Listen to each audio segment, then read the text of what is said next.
ഈ നമ്മളെ ഈ അവോയ്ഡ് ചെയ്യുന്ന ചിലർ കാണൂല. അപ്പം അവർ പറയുന്ന ഓരോ സ്പെസിഫിക്കേഷൻസ് ഉണ്ടല്ലോ, അത് നമുക്ക് മനസ്സിലാകത്തില്ല ചില സമയത്ത്. നിങ്ങൾ ശ്രദ്ധിച്ചാൽ മതി. ഇപ്പം നമ്മൾ അവരെ വിളിക്കുമ്പോഴത്തേനും അവർ വേറെ ഏതെങ്കിലും കോളിലായിരിക്കും, ഇല്ലെങ്കിൽ ചിലപ്പോൾ കട്ട് ചെയ്ത് വിടും. അങ്ങനെയൊക്കെ ചെയ്ത് കഴിഞ്ഞിട്ട് അവർ പറയുന്നൊരു ഡയലോഗുണ്ട്, ഞാൻ ജോലി തിരക്കായിരുന്നു, അങ്ങനെയായിരുന്നു, ഇങ്ങനെയായിരുന്നു, നിനക്കത് മനസ്സിലാക്കിക്കൂടെ, അങ്ങനെയൊക്കെ ഒരു സംസാരം. അപ്പം ഞാനെന്ന് പറയട്ടെ, നമുക്കിപ്പം ഇഷ്ടമുള്ള ഒരാളെ, അല്ലെങ്കിൽ നമ്മളിപ്പം അത്രയും പ്രയോറിറ്റൈസ് ചെയ്യുന്ന ഒരാൾക്ക് വേണ്ടി നമ്മൾ അത്രയും സമയം മാറ്റി വെക്കാൻ നോക്കും അല്ലേ?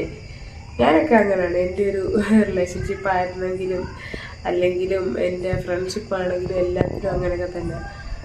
അപ്പം അതിനു വേണ്ടി നമ്മൾ പ്രത്യേകം പ്രയോറിറ്റൈസ് ആയിട്ടൊരു സമയം മാറ്റി വെക്കും. അങ്ങനെ അല്ലാത്തവർ അപ്പം അത് നമ്മളെ റിയലായിട്ട് സ്നേഹിക്കുന്നില്ല എന്നുള്ളതാണ് ഞാൻ മനസ്സിലാക്കിയത്. ഓക്കെ, അപ്പം നിങ്ങൾക്ക് എന്ത് തോന്നുന്നു എന്നുള്ളത് കമൻറ്റ് ചെയ്യുക. Okay, bye guys.